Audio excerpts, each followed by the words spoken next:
बिस्मिल्लाहिर्रहमानिर्रहीम। अस्सलाम वालेकुम। एग्रीकल्चर इन्फॉर्मेशन के साथ मैं हूं मोहम्मद तासीन। आज की हमारी इन्फॉर्मेशन डीएपी खाद बामुकाबला नाइट्रोफास खाद।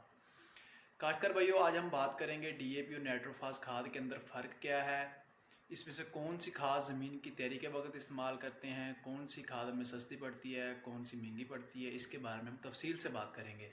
तो सबसे पहले मेरी गुजारिश है कि जिन हज़रात ने मेरे इस चैनल को सब्सक्राइब नहीं किया, चैनल को सब्सक्राइब कर दें ताकि हर नई आने वाली इन्फॉर्मेशन आप तक बआसानी पहुंच सके। तो सबसे पहले हम बात करेंगे डीएपी खाद के बारे में कि डीएपी की जो खाद है इसमें 46% जो है वो फास्फोरस इसमें मौजूद होती है। जैसा कि हम 50 किलो वाला अगर एक बैग इस्तेमाल करेंगे तो उससे हमें 23 किलोग्राम जो है वो फास्फोरस जो है वो हमें हासिल होगी।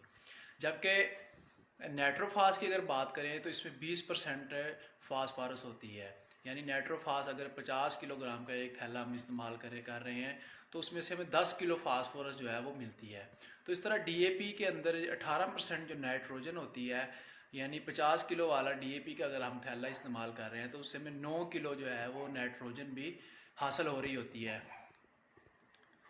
जबकि अगर नाइट्रोफास में जो नाइट्रोजन की अगर बात की जाए तो उसमें 22% नाइट्रोजन होती है। यानी 50 किलो वाला अगर हम एक बैग इस्तेमाल कर रहे हैं नाइट्रोफास का तो उससे हमें 11 किलोग्राम जो है वो नाइट्रोजन हासिल होती है।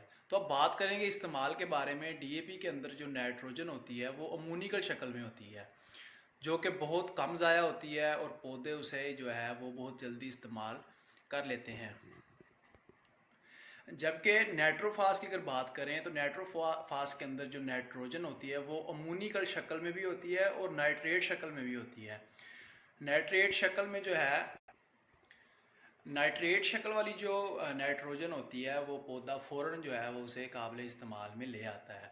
ज़मीन की तैयारी के वक्त पौधे को नाइट्रोजन जो है वो बहुत कम मिकदार में ज़रूरत होती है और इसलिए वो नाइट्रोजन को इस्तेमाल नहीं करता, जिससे नाइट्रोजन लीच डाउन हो जाती है तो ज़्यादा गहराई में चली जाती है। ज़मीन की तैयारी के वक्त हमें फास्फोरस की ज़्यादा मिकदार जो है वो ज़रूरत होती है, तो हम फास्फोरस का इस्तेमाल ज़्यादा करते हैं, नाइट्रोजन कम इस्तेमाल करते हैं। तो इसलिए हमें चाहिए कि ज़मीन की तैयारी के वक्त डीएपी का इस्तेमाल करें, क्योंकि इसमें फास्फोरस ज़्यादा और नाइट्रोजन कम होती है। तो इसलिए नाइट्रोफास का इस्तेमाल ज़मीन की तैयारी के वक्त इतना ज़्यादा फ़ायदा मंद नहीं होता जितना कि फास्फोरस जो है यानी डीएपी का इस्तेमाल ज़्यादा फ़ायदा मंद है।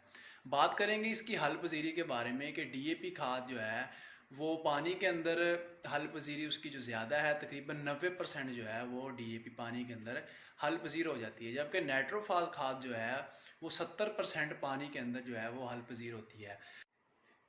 अक्सर किसान हजरात के जहन में आ रहा होगा कि डीएपी जो है वो तो हल होने में काफ़ी उसको टाइम लगता है, वो देर से हल होती है। खासकर भैया अगर हम 2 ड्रम लें, एक ड्रम में डीएपी एक ड्रम में नाइट्रोफास डालकर 200 लीटर पानी से भर दें तो कुछ देर के लिए इसे खड़ा रहने दें।